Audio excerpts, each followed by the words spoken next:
Bismillah ar-Rahman ar-Rahim. Alhamdulillah. Salatu wassalam ala Rasulillah. Wa After Salat al-Maghrib, we took some points around the issue of Salah as a question came in. I want to give some benefit for that reason around the issue of Salah.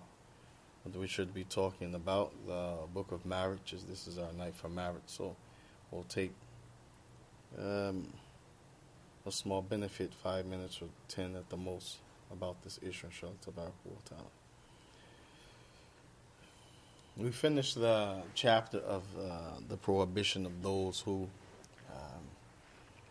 you cannot marry. The Shaykh he brought in his book, Imam al-Maqdisi.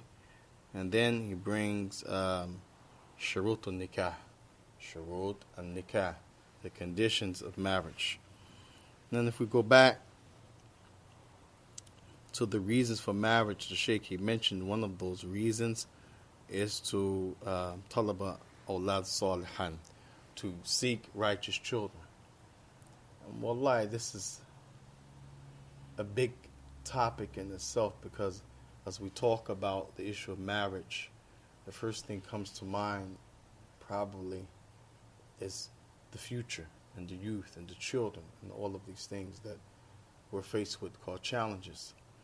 And the Prophet ﷺ, he mentioned in the Bukhari and Muslim and others, كُلُّكُمْ رَاعٍ وَكُلُّكُمْ مَسْئُولٌ عَنْ رَعِيَّتِهِ, that all of you have been given some type of trust, some responsibility. And when you marry, this is a responsibility. When you marry, this is a trust. And then the Prophet ﷺ, he said, and thus, consequently, all of those things that you have been given as a trust, you're going to be asked about them. How did you treat them? What did you do with them? Did you abuse them? Did you neglect them? Did you do the best you could? Did you give them attention, love, their rights, like this? So we talk about this issue. It's for everyone to evaluate. As wallahi, the issue with challenges and youth and what to do is a big problem. But firstly, it's because of not being on the same page. Everyone has an idea or some experience that he brings to the table. And we have one Allah tabaraka wa ta'ala. Rabbuna wahid. The Lord is one. Wa kitabuhu azza wa jal wahid. His book is one. Wa nabiyuna wahid. Our prophet is one. Wa sabiluna wahid. Our way is one. But we find adversity and differing, fighting, and like this.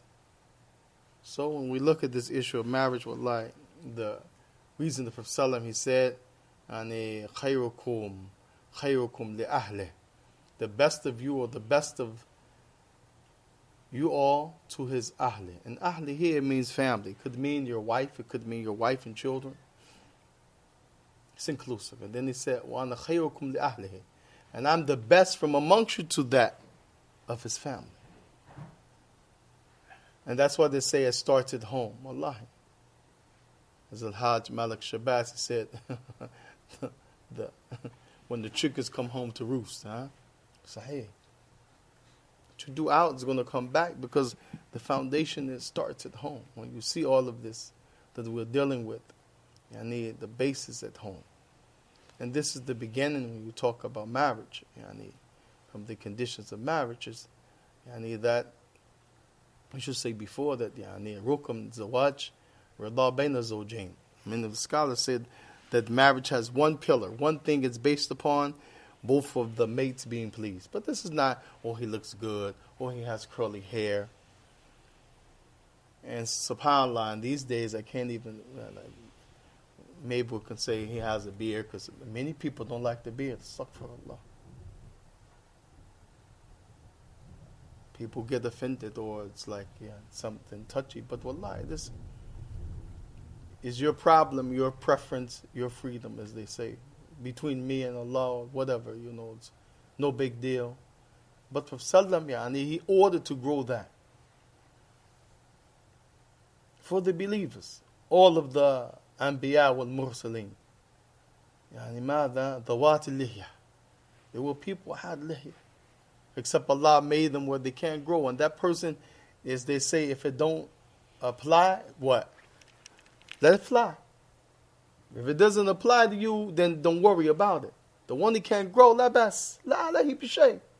There's no sin on him. How's he going to be charged for shaving and he can grow something to shave in the first place? And someone may look at him and size him up, man, look like he's shaving. I mean, maybe, maybe not. For him, it may be a test. He may be at home crying at night, man, I wish I had a beard. I just wish, because the Prophet had one, he want to be. Some brothers like that, wallah. Others, they shave. Business or something. Some people that have problem with the skin, okay, everybody knows what he's doing and Allah knows more. But the issue was that when we talk about things like this, some people, they base that, they want being pleased for marriage. And the others, not just looks. And she looks like this, she's like this, she have a career, she has this, yeah. But when you look at the whole issue, none of those are the reason for our failure. As we have dunya, we have careers, we have money. So why are we failing in this issue? Why are we failing in this issue? Because Prophet said, all of you have responsibility. And you will be questioned about your responsibility. We're not taking responsibility for the reality. Wallahi. And everyone wants to feel someone is picking on the other. But this is a reminder for all of us, because everybody's going to be asked. We're a whole ummah with all of the same problems all over the world. You think we're not going to be asked? So this, from the book of Nikah, wallahi, it's something that we should reflect on. For those who are single, know that it's not just, I need a maid and it's difficult and my nafs. La, akbar min dhalik, wallah bi kathira. It's more than that. And for the one who's married, wallahi, you have to realize that he has to do his best to do his responsibility. She has to do her best to do her responsibility, because all of you have been given charge and you will be questioned about the charge. Wa sallallahu wa sallam wa barik ala rasul al-kareem wa ala alihi wa ashabihi wa sallama tasliman kathira. Wallahu musta'an wa ilayhi tuklan. Wallahu subhanahu wa ta'ala mawqif. Any questions, comments, or corrections? سبحانك اللهم وبحمدك أشهد أن لا إله إلا هو أستغفرك وأتوب إليك.